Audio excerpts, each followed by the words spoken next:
Allah akan bukakan pintu rezeki yang lebih besar. Lah ini sudah tanggung jawabnya saja dilalaikan.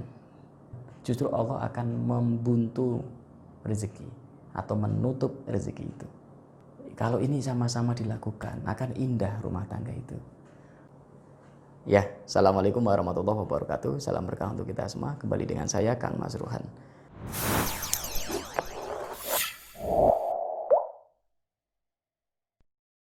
Terima kasih Anda masih menonton YouTube saya. Semoga bermanfaat. Apabila video-video yang ada dari saya bermanfaat, silakan Anda bisa sebarkan ke grup atau ke teman atau ke saudara. Semoga bisa menjadi amal soleh untuk kita semua. Nah, hari ini ada yang bertanya kepada saya, Kang Mas Ruhan, apakah seorang yang mengecewakan istrinya bisa menghambat rezeki? Ini ada yang bertanya. Jadi ada seorang laki-laki itu sukanya marah-marah, kadang berbohong sama istrinya, terus ya jarang memberikan nafkah lahir dan juga jarang memberikan nafkah batin, karena menganggap istrinya sudah bisa bekerja sehingga nggak pernah ngasih uang, gitu. Juga nggak pernah nungguin. Lama-lama juga kurang dekat dengan istrinya. Akhir kemudian si suami ini juga diuji oleh Allah, ekonominya hancur. Apakah juga itu faktor karena mengecewakan istri, tidak memberikan nafkah istri? Gimana Kang Mas Ruhan penjelasannya? Nah, ada yang tanya seperti itu. Ya, saya jawab. Kalau kita pakai akal rasional, pakai hati kita, Anda ya, semuanya saya yakin bisa menjawab. Yang namanya suami istri, rumah tangga, harusnya ya memang ada hak, ada kewajiban. Hak dan kewajiban. Haknya seorang istri yang mendapatkan nafkah, kewajiban seorang suami memberikan nafkah, ya. Juga ada haknya seorang suami dilayani seorang istri, kewajiban istri melayani suami. Jadi kita harus memahami dasar hukum nikah, dasar agama. Seorang suami juga punya hak dan kewajiban, seorang istri punya hak dan kewajiban. Dan memang luar biasa, Masya Allah, agama kita sudah mengajarkan hak dan kewajiban suami dan istri kan memang saling melengkapi. Jadi kewajibannya seorang suami memberikan nafkah, kewajibannya seorang istri melayani suami, kan begitu. Bukan sama loh ya, ternyata kan saling melengkapi kan. Yang kalau kita lakukan semua harusnya kan bagus ya. Sudah diatur oleh agama kita, oleh Allah Subhanahu Wa Taala, oleh Rasulullah yang mengajarkan itu. Jadi kalau seorang suami memberikan nafkah lahir dan batin, menyayangi, ya ngumpuli, ngasih rezeki, seorang istri pun akan ramah, menyayangi suaminya, melayani, ya masak, ngurumatin anak, ngurumatin suami dan lain sebagainya, rawat rumah, ngurusin baju, ngurusin macam-macam di rumah dan anak. Kalau ini sama-sama dilakukan, akan indah rumah tangga itu. Lah, kalau salah satu sudah melanggar haknya dan melanggar kewajibannya, ya tentunya akan merusak yang namanya keharmonisan rumah tangga, kedamaian rumah tangga. Nah, karena keharmonisan rumah tangga, kedamaian rumah tangga rusak, sehingga rezeki pun akan berpengaruh, akan ada problem. Jadi jawaban saya ya singkat, ya pasti kalau seorang suami sudah tidak menjalankan kewajibannya dengan baik, ya dia akan diuji oleh Allah, rezekinya akan bermasalah. Bukannya malah uang itu utuh, enggak. Orang kalau terlalu pelit, apalagi tidak menjalankan kewajiban, justru Allah akan membuntu rezeki atau menutup rezeki itu.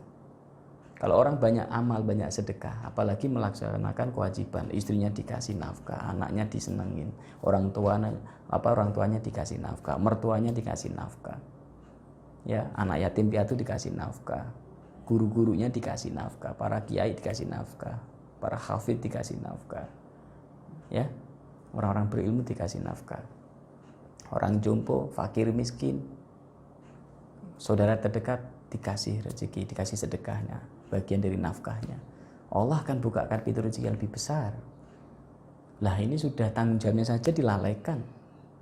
Istrinya saja nggak dinafkahin lahir dan batin, bagaimana rezekinya mau bagus? Ya Anda akan bermasalah.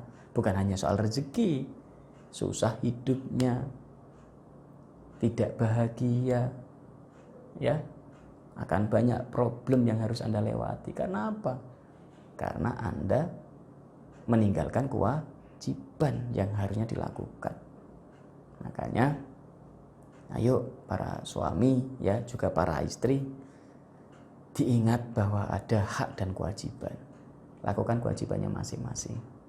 Ya, insya Allah Allah akan buka pintu rezeki selebar-lebarnya. Mintalah maaf kepada suami, mintalah maaf kepada istri. Ya, kalau Anda sebagai seorang suami bersalah, minta maaf kepada istrinya.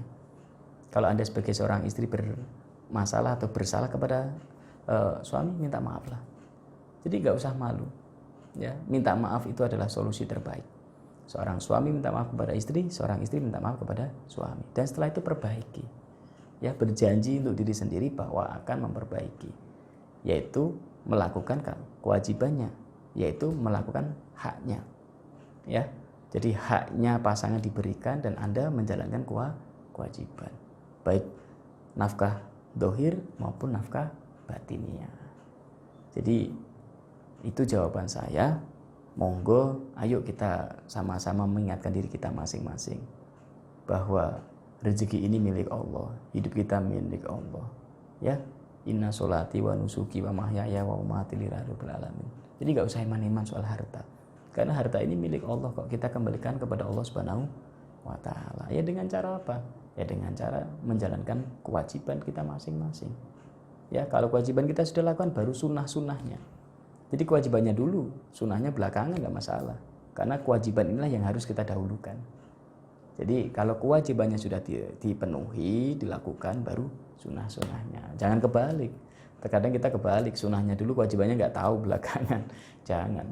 Jadi yatim piatu dikasih, istri kelaparan, nggak boleh itu. Anak kelaparan itu nggak boleh. Jadi kewajibannya dulu, baru sunnah-sunnahnya yang dilakukan. Ya, insya Allah kita doakan siapapun Anda yang di sana yang mungkin sedang ada problem rumah tangga, saya doakan rumah tangganya akan baik. Ada problem ekonomi, saya doakan ekonominya akan baik. Sehingga yang bertanya nih, ya saya jawab, segera minta maaf kepada istrinya, ya, dan kasih nafkah kepada istrinya, sampaikan apa adanya, ya, kemampuan Anda berapa, yang penting niat menjalankan kewajiban dan penuh kasih sayang. Bukan hanya sekedar ngasih uang, ini loh kewajiban saya, jangan. Tapi juga penuh kasih sayang, penuh cinta.